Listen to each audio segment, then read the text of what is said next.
Number 2. Byron Murphy, second most intriguing Seahawk. Most years he would be number 1.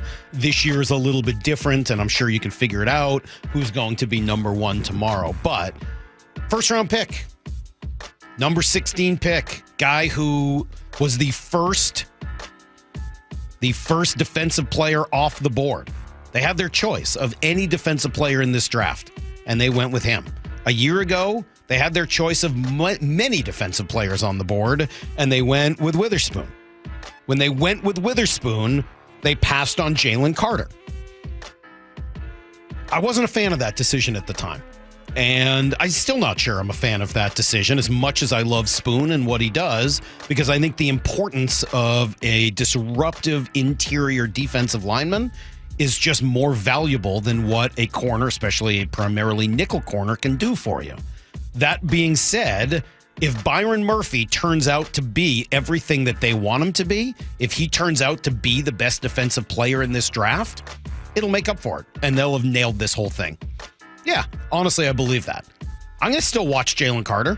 I'm still curious as to what he does. Apparently, they're giving him snaps as an edge rusher in camp this year. I mean, he's a disruptive presence, and he's a ridiculous athlete, Maura, so that doesn't surprise me. Yeah. And if you can use Leonard Williams on the outside, which is one thing the Seahawks are going to do some of this year, I don't see why you can't use Jalen Carter out there as well. He's a really good disruptive player, and I don't think that's ever going to be Byron Murphy's game to play on the outside. That's fine. He's built like Aaron Donald. I've never seen anybody in person look like him. Never seen it. I've never seen Aaron Donald in person up close, so I'm told they're similar. He's like a spark plug, like a fire hydrant. I mean, his legs they're wider than they are long. I don't know anyone built like that.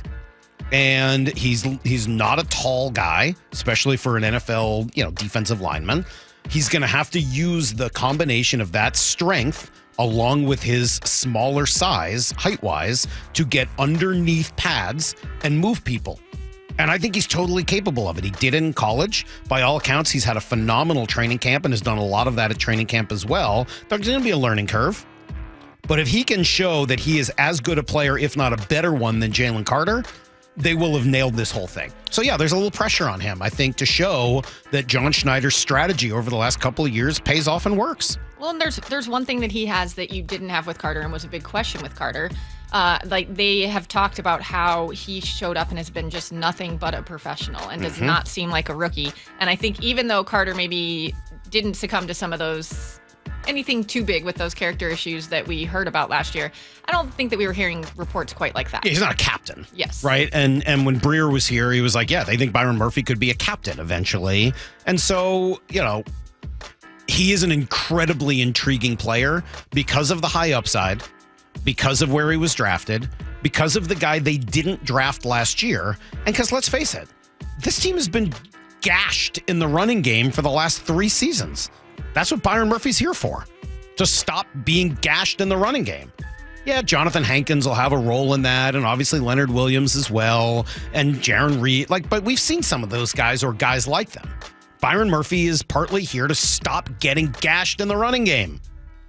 If you can't stop the run, you can't exist as an NFL defense. And Pete's teams for the last 3-4 years did not stop the run well at all. Maybe some of it was personnel. Maybe some of it was scheme. The answer is probably somewhere in between. But one of the reasons Byron Murphy is here is to make that go away, to be a stout presence in the middle that you can't move.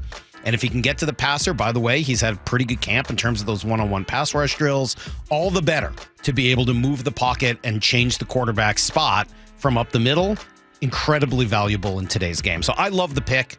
I like what Byron Murphy's capable of. I like the way he's looked so far in practice. And if he's able to live up to all those things as a rookie, not easy to do, I think there's a lot on the line both for him and for some of the folks who helped make the decision to take him. Well, and I like that they surrounded him with, he has a lot of veteran depth around him. And, McDonald said this, he doesn't have to be the guy coming in. No, he gets to be one of the guys. Yeah, so pretty cool. He's number 2 on our most intriguing Seahawks list.